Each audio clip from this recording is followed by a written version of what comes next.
Ladies and gentlemen, The Boys has finally ended after 7 years of this incredible run of this amazing show. Obviously available on Amazon Prime Video. Look, I am wearing a Santa shirt right now because it was the only shirt that I could find. All my other clothes need to be washed, which is like the most nerd thing that anybody could say. I promise I'm not one of those nerds. And another thing is I recorded my entire reaction to the 1 hour and 3 minute finale of The Boys, and there was no audio to the actual episode itself. So I will be finding some way to upload that footage shortly here on the channel or on the social media links down in the description down below. But in today's video, I'm going to review The Boys season 5 and pretty much The Boys overall in general in today's video. So because I don't think I've even really talked about any of the seasons before. I am a new fan to the show, by the way. I've not been watching it for the past 7 years. I did get into it about like around last year, the same time when Stranger Things was coming out, when I was first getting into that as well. So yeah, we're gonna talk about it in today's video. Please make sure to subscribe, leave a like on the video. Let's go ahead and get into it. All right, so The Boys season 5 is finally here. Now, going into this season, I was very, very excited because I was like, oh my gosh, this is the final season. Scorched Earth. It's finally here. It's finally happening. Carl Urban, Anthony Starr, been playing these two characters, William Butcher, Homelander, for the past 7 years. This has been really, really cool. And this has been a really, really fun dynamic to watch. And, I've fallen in love with these characters. I've fallen in love with the boys. I've fallen in love with, Giancarlo Esposito's character, Stan Edgar. I've fallen in love with so many dynamics within the show, Deep, who's a freaking moron, Starlight. Those are crazy to put back to back. I'm sorry. But I will talk about that happened in the finale. I will talk about that. And then there are just so many things within the show that I really, really found awesome. That I really found amazing. This is a satire take on superheroes. It's kind of a reflection of our outside world, which, by the way, is a thing that Stan Lee actually said. A few years back, is that superheroes should reflect how our outside world should be looking, right? Or at least something along those lines. And The Boys does it perfectly. And I think from Jack Quaid as Huey, who does such a phenomenal job in this show, and to see his career progress, over the last few years has been really, really fun. Now he's playing Superman in My Adventures with Superman, which is a very, very different thing in contrast to The Boys. Especially when in your other show that you're working on, your character's trying to find ways to kill the evil version of Superman, which I find to be very, very hilarious. But I have not thoroughly enjoyed this season. I'm not going to lie to you all. I do think that it started out really, really good with episode 1, with the death of A-Train. We're really starting to get things going. And then throughout the rest of the season, it just falls off a cliff. And I'm kind of going to be ranking the seasons here in a minute. But in terms of season 5 overall, I think there was way too much filler. I'm pretty much just going to be getting into my negatives. There was way too much filler. The dialogue sounds like it was written by a freaking 12-year-old who sounds like they just want to be cool.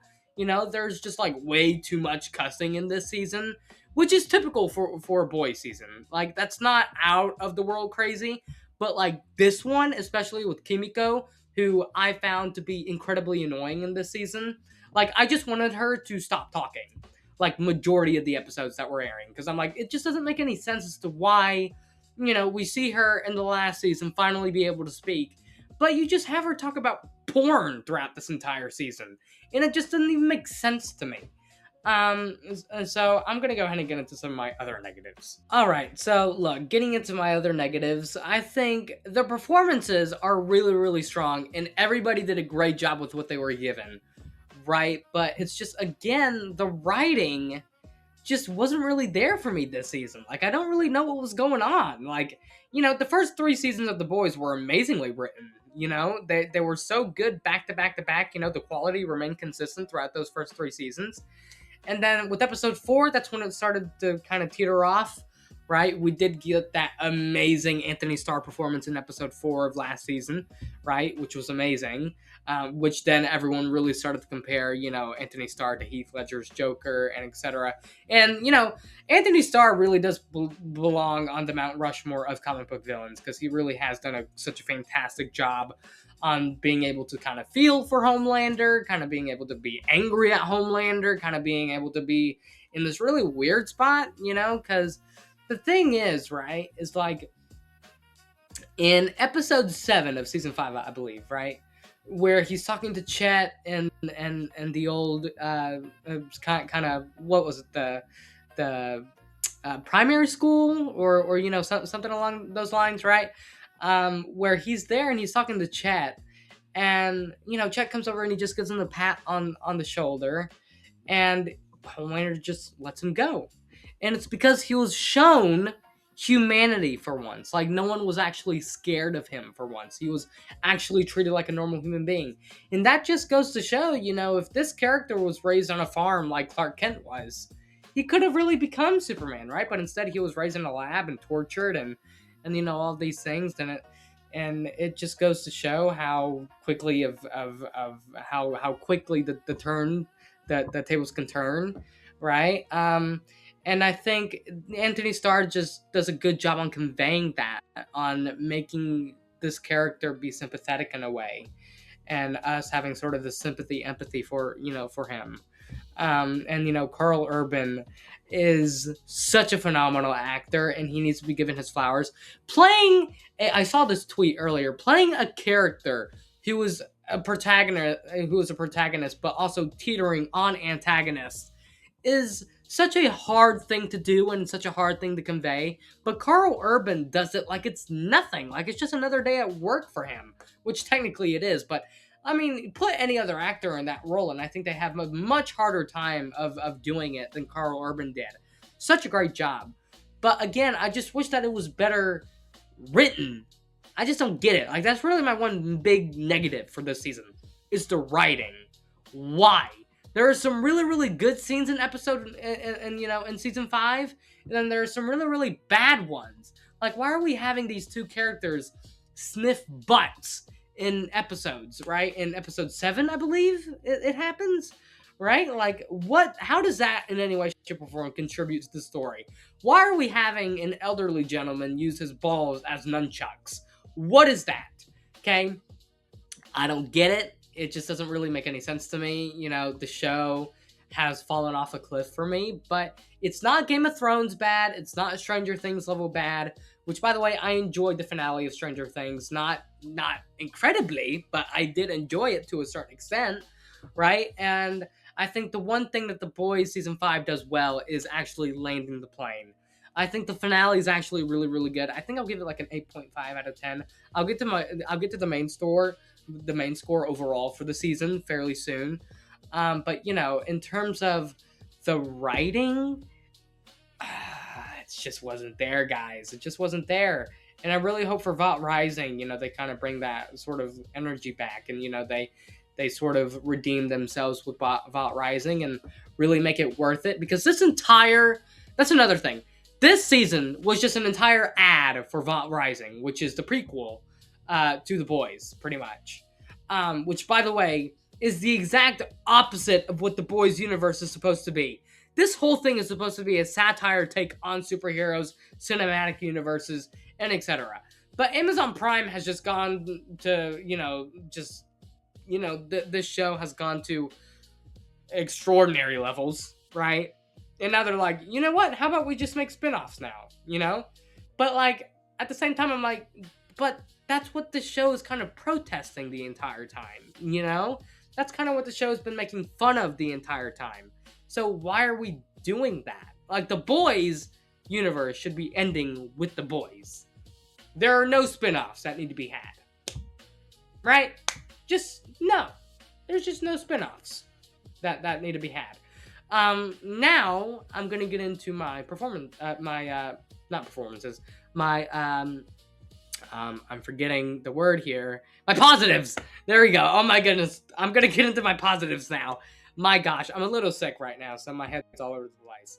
So, I'll catch you guys on the flip side. All right, getting into my positives. Look, every single performance in this show, throughout this show, has been amazing.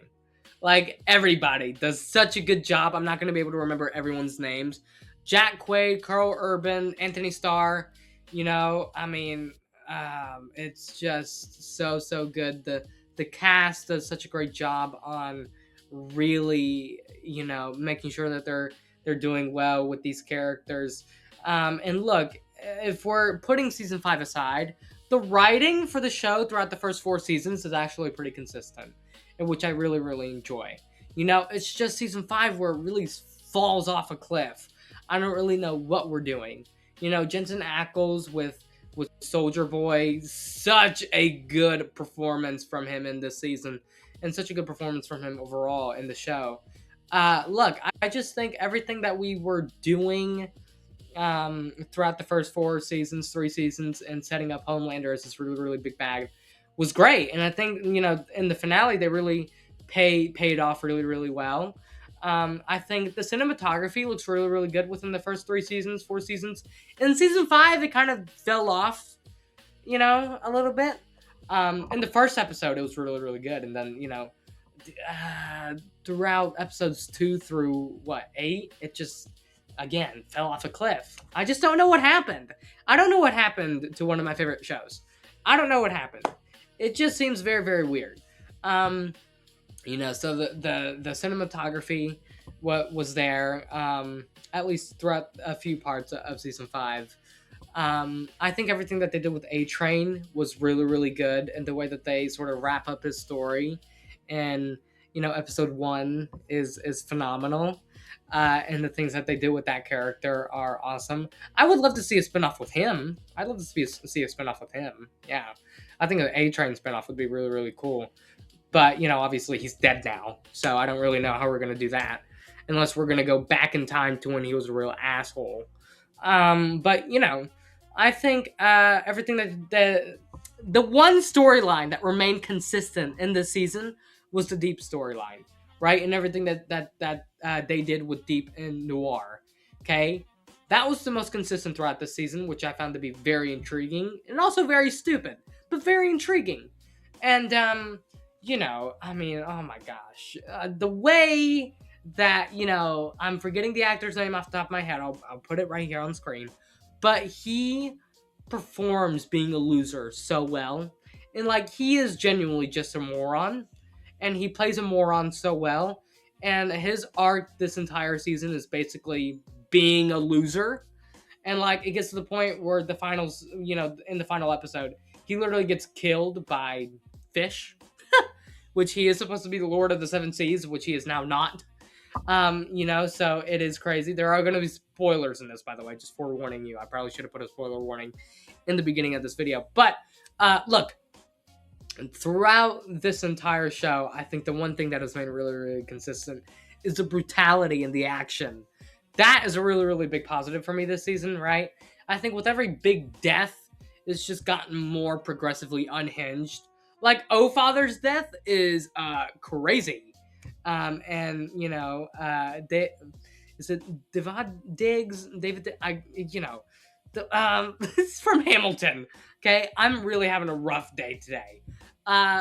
He just does such a phenomenal job as that character, and his death is insane. But getting to the creme de la crop, Anthony Starr's Homelander. My gosh, hats off to you. Dude, what a performance as this character. That genuinely belongs on Mount Rushmore of comic book villain character portrayals, right? In my opinion. Just so good, so amazing. Definitely belongs in that conversation with Heath Ledger for sure, in my eyes. I just think the way he comes across as this sort of sociopath, but there's also just a little bit, teensy-weensy bit of humanity in him to where you can kind of feel sympathetic for him. And they kind of explored that a little bit in season 4. And then in this season, he just kind of goes unhinged, right? He's calling himself God. He's trying to make the people of America and the world worship him as God. It's just kind of crazy. And Another one of my negatives that I really didn't get into is they didn't really let Homelander snap though the way that I wanted him to. Okay, like if they were gonna do Scorched Earth, I wanted it to be Scorched Earth. Like every single marketing thing that they did in this season was terrible because it was just so misleading. Why are we having Homelander on top of Earth while it's being burned? Why are we having, Butcher in front of the White House with all the soups in the background? Why are we having, poster after poster after poster and things like that, and the actors teasing how crazy it's gonna be, only for it to be like a small little fight in the Oval Office? Like, yeah, that's still great, like that's still awesome, but like, I wanted Anthony Starr to really get his chance to shine and just be like a total psychopath. And Carl Urban as well just does such a great job, and the storyline with Ryan throughout the last few seasons has been really, really interesting. The sort of back and forth with him has been really, really cool. And I like the fact that he's sort of able to go off and be his own person now. I don't know if Kimiko's blast actually hurt him and took away his powers, because he's a natural born soup. So automatically, you would think that that wouldn't really work on him, right? Or unless I'm maybe forgetting something that happened in the show that maybe explains it. But if he didn't get his powers taken away, I think Ryan could go on to be a very, very, genuine hero and could be that world Superman for sure, which would be really, really fun. I'd love to see a spinoff with Ryan if that were to happen. But, I don't know. I think it's best to just leave it untouched. But look, overall, I think the season is like, I'll give the season like a 7.5, maybe an 8 out of 10. It didn't blow me away. It's honestly really, really lucky that I'm not giving it a 6 out of 10. And then that finale is probably like an 8.5, 9 out of 10 for me. It's definitely one of the best episodes of the show.